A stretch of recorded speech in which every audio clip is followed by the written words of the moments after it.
Dr. Matt Duffy was assistant professor of communications at Zayed University in Abu Dhabi, United Arab Emirates.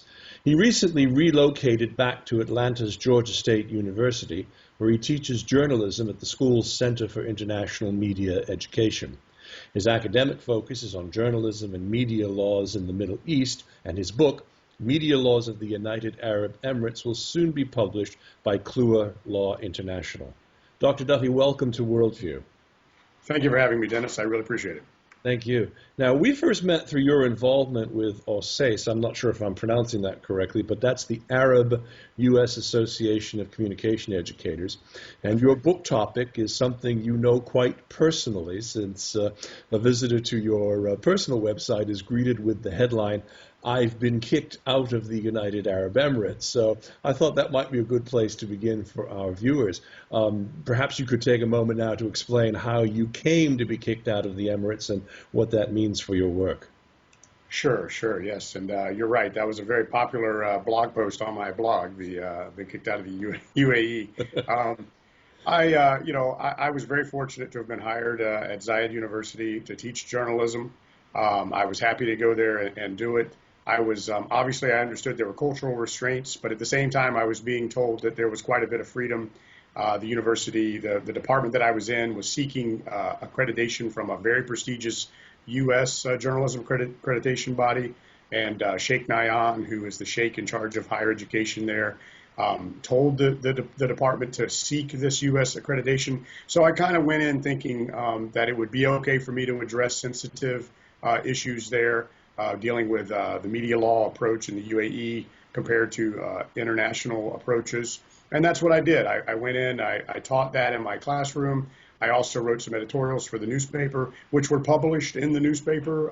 The press there does have some freedom to offer critical views about the government and whatnot.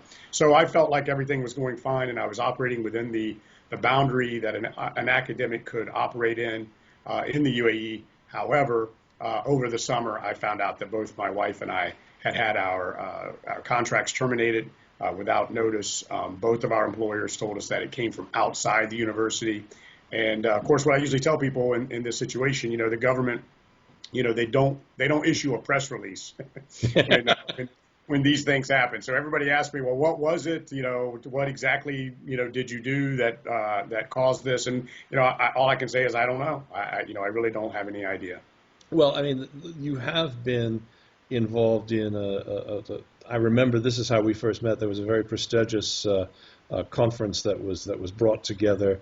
I remember you had folks from NPR and other parts of the media world there, Al Jazeera, BBC, and it was in the fall, right after the Arab Spring, in particular the Egyptian uprising, and there was still a number of uprisings going on across the region. Could that unstable environment have somehow contributed to their decision? I guess I'm asking to speculate a bit. Well, and that's fine. I mean, look, what I'll say generally is the United Arab Emirates government's response to the Arab Spring has been to restrict free expression, to try to bring the boundaries closer toward less criticism. There's been some arrests there. Some other organizations in the UAE have been shut down. Abu Dhabi Gallup, and a couple of civil society foundations, NDI, and the Konrad Adenauer Stiftung, which, by the way, some of the events that I did at Zayed University involved the latter foundation, Civil Society Foundation out of Germany. So, I mean, I will say in general that clearly the UAE is moving away from free expression, away from political criticism. And not that that's been tolerated much, ever, but certainly after the Arab Spring, the government became very security-minded, and not without undue cause. I mean, certainly they see this, they see all of this unrest surrounding them. Things are going very well in the UAE. Dubai is a very well-known city, and Abu Dhabi is certainly becoming more well-known. So, in their mind, the idea of security trumps any type of free expression. Sure. I mean, I've read some of your articles that you've written also on the subject, and particularly when you were talking about establishing a free and open press. Could any of that also have contributed, or was it just more or less an accumulation of things in their mind? Well, who knows? Yeah, who knows, indeed. Yeah, who knows? I know that one person in the know, a journalist. I mean, she said this publicly. A journalist for Reuters said, I've followed Matt J. Duffy, on Twitter. I've read what he's written in the press and the activities that he's done. I organized a few conferences and talks and whatnot, and she didn't think any of that should have justified any type of action against me. So, maybe it came down to what I was teaching in the classroom. It might Could might very well just be, but the fact is, you're also because you are at the university there, you're a bit more of a public target. Let's talk a little bit about. By the way, we're talking with Dr. Matt Duffy from Georgia State University on Worldview. Matt, when we talked a little bit about the conferences that you had planned, I know that you had one planned for this past November, which of course then moved over to Georgia State University when you moved. What do you see as sort of the future now of any press freedoms in the region with all of the turmoil, particularly what we're seeing in Egypt right now? Sure.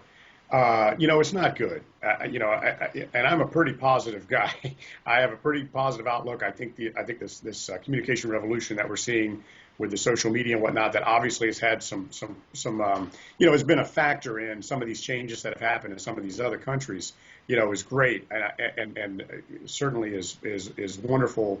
There's a potential there for a wonderful future.